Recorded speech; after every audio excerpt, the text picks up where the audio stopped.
এখন ঠিক ভোর 5টা।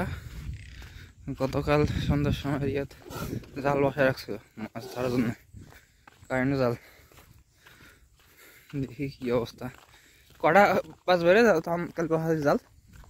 কটার দিকে জাল বসাছিস কাল?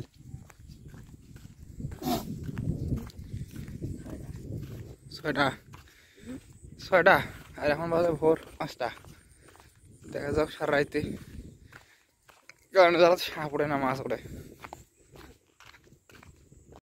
জাল উঠানোর পরে এই অবস্থা। তুই একটা জাল ধরছিস না? ওইটা কটা ধরছে রে? 4-5টা।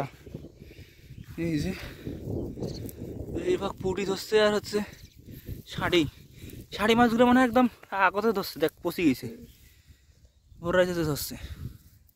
ওইটা ধরতে পারেনি কিন্তু চুরি করছে সন্ধ্যার দিকে। এই যে আছে এই অবস্থা। জাল ওঠার পর খুব একটা হয়নি, যেটা হয়েছে আলহামদুলিল্লাহ আশানুরূপ। আবার জাল বসানো হবে। আরে এই যে চারপাশের এই অবস্থা। এই জায়গাটা মূলত ঢালু, দুই পাশে উঁচু, আর এই মাঝখানটা হলো নিচু জায়গা। এই জায়গা দিয়ে পানি প্রবাহিত হয়ে ওইদিকে একটা সাঁকো আছে, ছোট নদীর মতো আর কি, ওইখানে গিয়ে পানি পড়ে।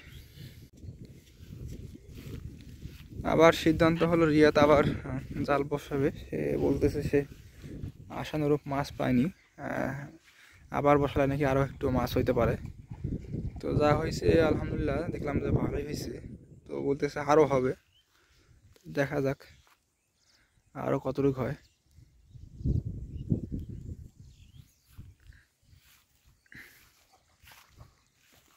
বসা রে, ভালো করে বসা।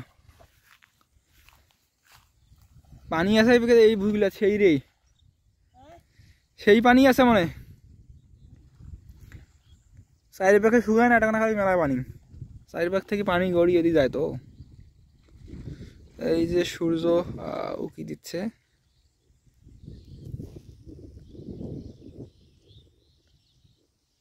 আর এই যে আমরা এখন আবার জাল বসাচ্ছি।